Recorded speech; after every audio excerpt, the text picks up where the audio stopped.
Hello and welcome back to my channel.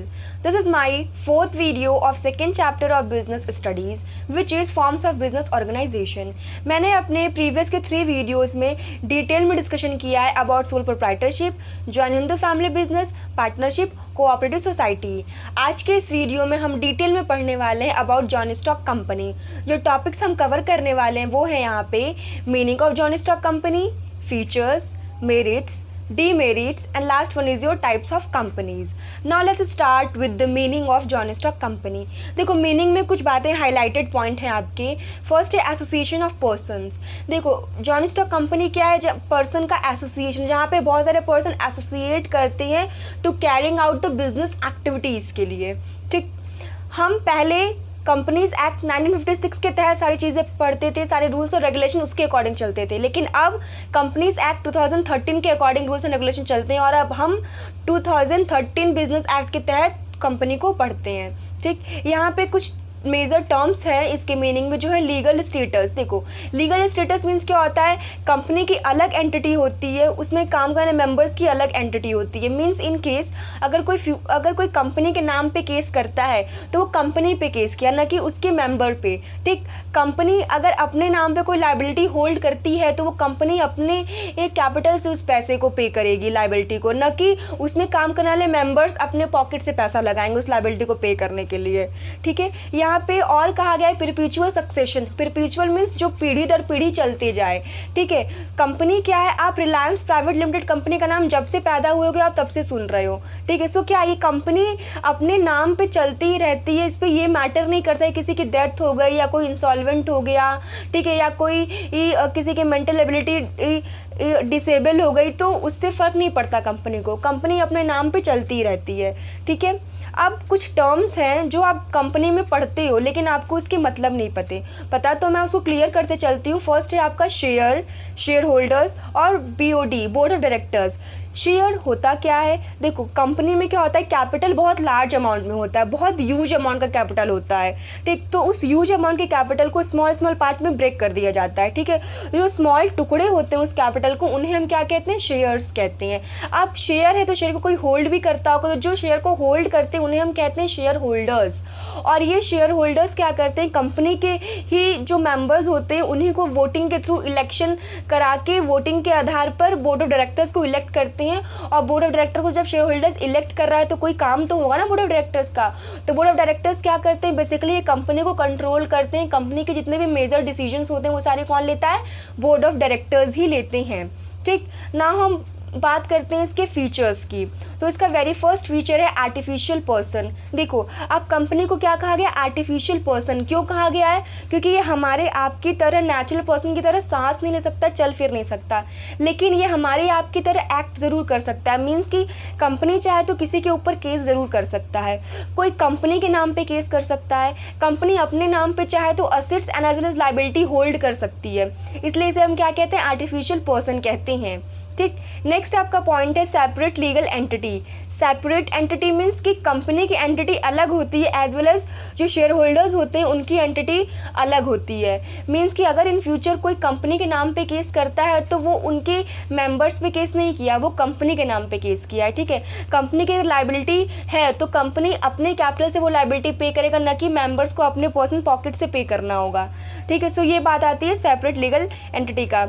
Next है आपका formation. देखो कंपनी इतना बड़ा होता है ना, इतने बड़े कैपिटल इन्वेस्ट होते हैं, इतने अधिक मेंबर्स काम करते हैं इसमें कि इसका फॉर्मेशन भी उतना ही बड़ा होता है। फॉर्मेशन का प्रोसीजर इसका बहुत लंबा होता है एज वेल एज बहुत एक्सपेंसिव भी होता है, क्योंकि इसमें बहुत सारे डॉक्यूमेंट्स प्रिपेयर करने होते हैं, बहुत सारे रिपोर्ट्स तैयार करने होती हैं, बहुत जगह से सर्टिफिकेट्स इशू कराने पड़ते हैं। इसलिए क्या होता है? बहुत एक्सपेंसिव प्रोसीजर होता है, एज वेल एज क्या होता है? बहुत ही लॉन्ग प्रोसीजर होता है कंपनी के फॉर्मेशन का।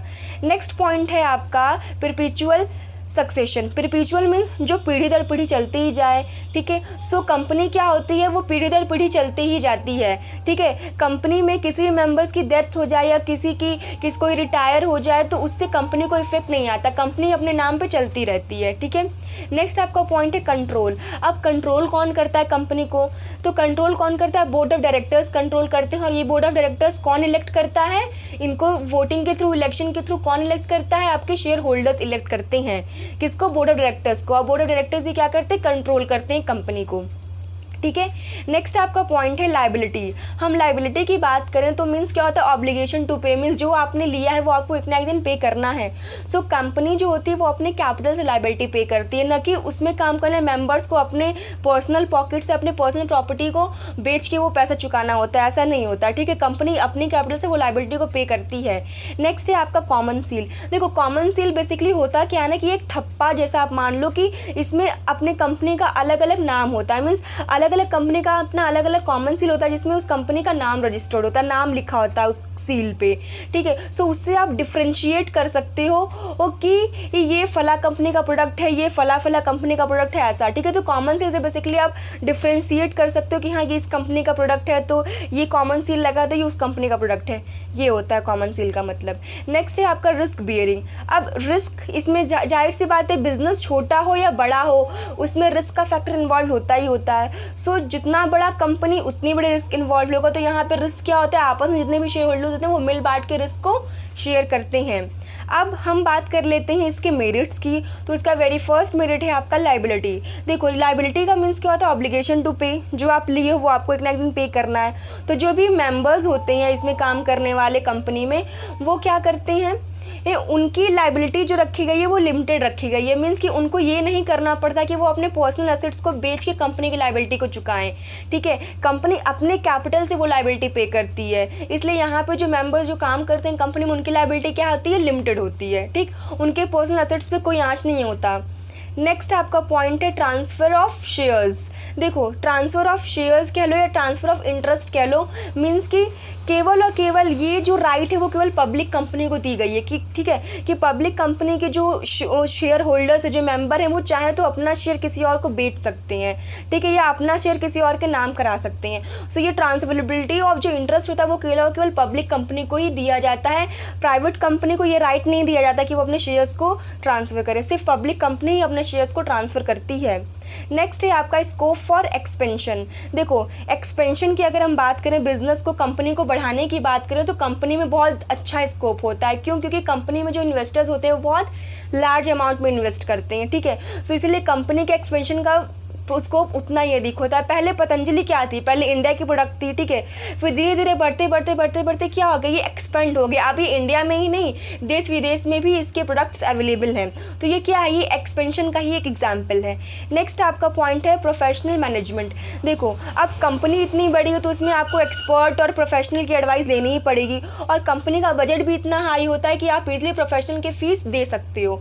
ठीक है, और यहाँ पे मैनेजमेंट प्रोफेशनल चाहिए। क्यों? क्योंकि कंपनी का काम बहुत बड़ा होता है, इसलिए यहाँ प्रोफेशनल मैनेजमेंट कहा गया है कि एक्सपर्ट, हर चीज़ की एक्सपर्ट एडवाइस मिलती है। सो ये एक मेरिट है। ठीक, नेक्स्ट हम बात कर लेते हैं इसके डीमेरिट्स की। तो डीमेरिट्स में आपका फर्स्ट पॉइंट है कॉम्प्लेक्सिटी ऑफ फॉर्मेशन। देखो कंपनी को फॉर्म करने का जो प्रोसेस होता है वो बहुत ही कॉम्प्लेक्स होता है, मतलब बहुत हार्ड होता है। ठीक है, इसमें बहुत ज़्यादा एक्सपेंसिव भी होता है और बहुत लॉन्ग प्रोसीजर भी होता है, क्योंकि बहुत सारे आप सर्टिफिकेट इशू कराते हो, बहुत सारे रिपोर्ट्स फिल करते हो, बहुत सारे डॉक्यूमेंट बनाते हो, इसलिए इसका प्रोसीजर बहुत टफ प्रोसीजर में से माना जाता है। ठीक, नेक्स्ट इसका पॉइंट है lack of secrecy. Secrecy means देखो जहाँ पे अधिक लोग इन्वॉल्व होंगे ना, वहाँ पे बातें गोपनीय नहीं रख सकते, आप बातों को आप छुपा नहीं सकते। फॉर एग्जांपल आप ले लो कि फिल्में देखते हो तो कभी सुना है कि फिल्में थिएटर में रिलीज़ होने से पहले ही फिल्म लीक हो गई।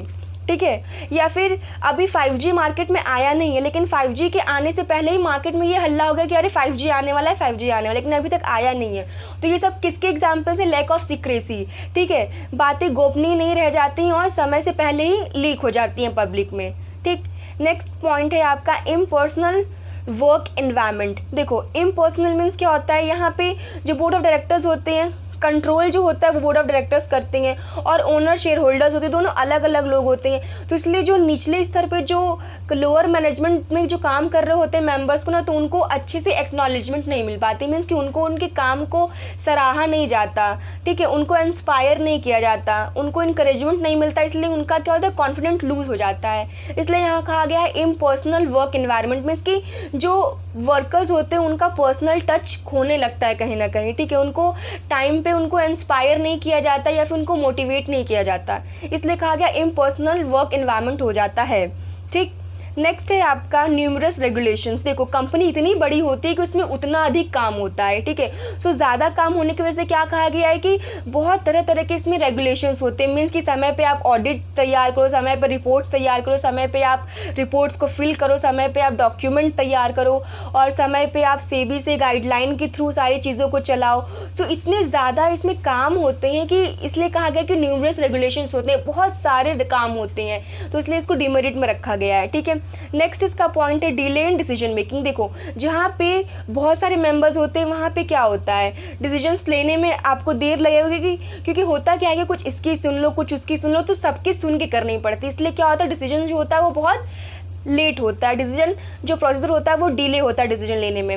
नेक्स्ट आपका पॉइंट है ओलिगार्किक मैनेजमेंट। देखो ओलिगार्किक का मतलब होता है जहाँ पे किसी एक का कंट्रोल है, जहाँ मतलब कि मोनोपोली इन द सेंस आप कह सकते हो। मीन्स कि देखो एक टाइम पे जब 50-50 शेयर्स होते हैं तब तो अच्छे से चलता है बिजनेस कंपनी, लेकिन जहाँ पे किसी के हाथ में 51% शेयर आया ना, तो फिर वो अपनी मनमानी करने लगता है कि भैया अब जो मैं कहूँगा वही होगा, अदरवाइज़ वो नहीं होगा, ठीक है। मैं जैसा कहूँगा वैसा ही रूल्स फॉलो होगा, मैं नहीं कहूँगा तो वो चीज़ें नहीं होंगी। तो क्या होता है कि मोनोपोली कंट्रोल होने लगता है एक बार कंपनी में।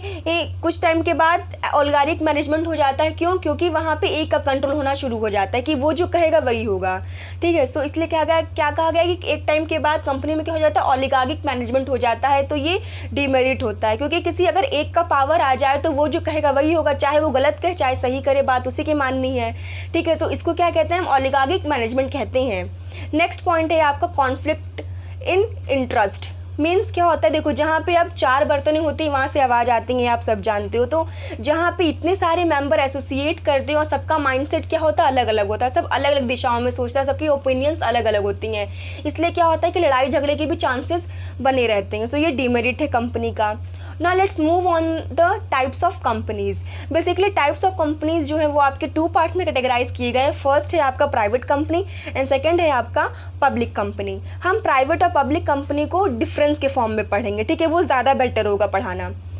तो प्राइवेट कंपनी का फर्स्ट पॉइंट है आपका कि प्राइवेट कंपनी को ये राइट नहीं दिया गया कि वो अपने जितने उसके मेंबर्स हैं, जो भी शेयर होल्डर्स है उसके अंदर, वो अपने शेयर्स को ट्रांसफ़र कर सके या अपने शेयर्स को किसी और के नाम कर सके। लेकिन पब्लिक कंपनी में ये राइट होती है कि उसके जो शेयर होल्डर्स है वो अपने शेयर्स को किसी और के नाम पे कर सकते हैं या अपने शेयर्स को बेच सकते हैं। तो ये राइट किसके पास होती है, पब्लिक कंपनी के पास होती है।